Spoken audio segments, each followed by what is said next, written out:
एक हम लोग का युवा सनसनी आपका जयराम महतो जी, उनको भी हम लोग ने बताने का काम किया। बोकारो के विस्थापित युवाओं को ही क्यों अप्रेंटिस करवाया? हमको लगता है ये बीएसएल मैनेजमेंट का एक सोची समझी साजिश है। कॉल आता है, अब बोलता है कि आपको जो है प्राइवेट क्या बोलेंगे यूएसडब्ल्यू में जो है नौकरी देने नियोजन देने का बात कर रहा है। बताइए यूएसडब्ल्यू में कैसे करेंगे?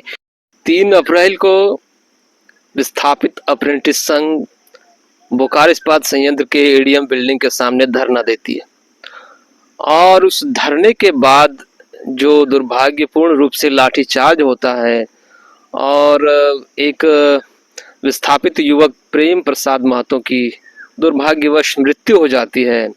उसके बाद जो उपजे हालात होते हैं और उसके बाद जो 50 लाख का मुआवजा मिलता है और नौकरियों की बात होती है, जिसमें प्रेम प्रकाश के परिजनों को एक अस्थायी नौकरी जिसे बाद में स्थायी करने का बात था और जो 1500 अप्रेंटिस संघ के सदस्य थे उन्हें किश्तवार नियुक्ति देने का भी बात था। आज 2 महीने हो गए हैं उस घटना को, कहाँ तक वो स्थिति पहुंची है, क्या प्रोग्रेस है, इन सारी चीज़ों पर बात करने के लिए हमारे साथ विस्थापित अप्रेंटिस संघ के सदस्य प्रदीप सोरेन जी हैं। प्रदीप जी जोहार है, कहाँ तक अभी तक पहुंची है वो चीज़ें, क्या स्थिति है अभी तक? बताना चाहेंगे कि 3 अप्रैल को जो घटना घटी थी वो विस्थापित अप्रेंटिस संघ के द्वारा जो है अपने हक अधिकार मांगों को लेकर के एडीएम बिल्डिंग के समक्ष हम लोग का आंदोलन था। लेकिन उस आंदोलन में जो भयावह स्थिति पैदा हुआ, जो घटनाएं घटी, ये सिर्फ बोकारो ही नहीं पूरा झारखंड पूरा भारत के लोगों ने देखा। तो ये हमको लगता है अब तक का जो बोकारो का जो ये ऐतिहासिक आंदोलन था और ये ऐतिहासिक बंदी भी हुआ, क्योंकि इस घटना के क्रम में जो एक व्यक्ति हम लोग का एक सदस्य प्रेम प्रसाद जी का जो है बीएसएल मैनेजमेंट और सीआरपीएफ के द्वारा जो मार दिया गया, जिसकी वजह से जो है सभी विस्थापित लोग जो है काफ़ी उग्र हो गए थे और सभी लोगों ने जो है सहयोग से इस आंदोलन का रूप दे करके इसको जो सफल बनाने का काम किया। अब वह इतना स्थिति भयानक पैदा हो गया था कि अब मत पूछे, उस दौरान जो है एकदम बोकारो का हालात एकदम चरमरा गया था, सब बंद। अब सभी लोग जो है हम लोग भयभीत भी थे, लेकिन भयभीत के साथ हम लोग आक्रोशित भी थे, जिसकी वजह से जो है हम लोग जो है बोकारो प्लांट को जो है बंदी करने का काम किया था। और उस दौरान जो है बता रहे हैं आपका जो कर्फ्यू का जो मामला आया, फिर आपका जो वार्ता करने की जो बात रखी गई थी एडीएम के सर्किट सॉरी आपका डीसी कार्यालय में, वो विफल रहा था एक बार में।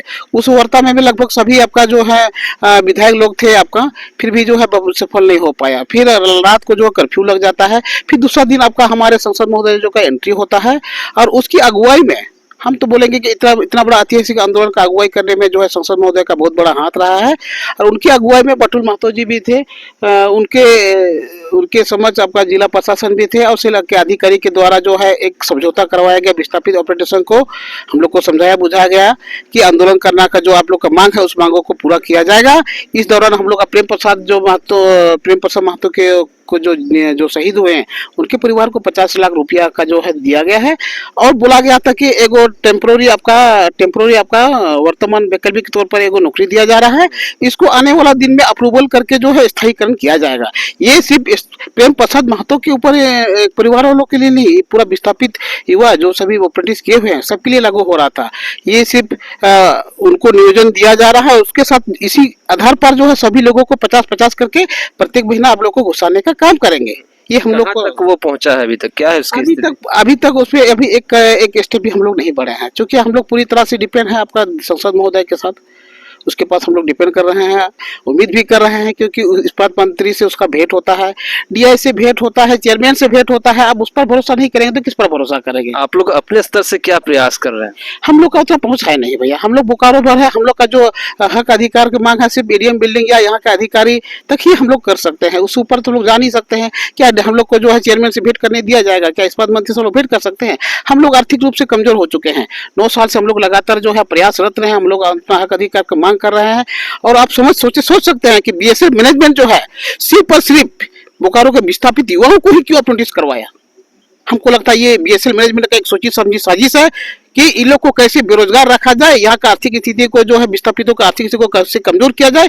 ये साजिश के तहत हम लोग को नौकरी का झांसा दे करके अप्रेंटिस करवाया गया और अभी 9 साल हो गया है और लगातार हम लोग आंदोलन कर ही रहे हैं। और अभी जो इस आंदोलन के दौरान एक आदमी मर भी गया, बताइए अभी तक हम लोग को कुछ नहीं मिला है। इस मामले को लेकर के पहले के जो विधायक थे बिरेंची नारायण, उसको भी अवगत कराए हैं। वर्तमान विधायक महोदय आपका श्वेता सिंह, उनको भी जानकारी मिली है।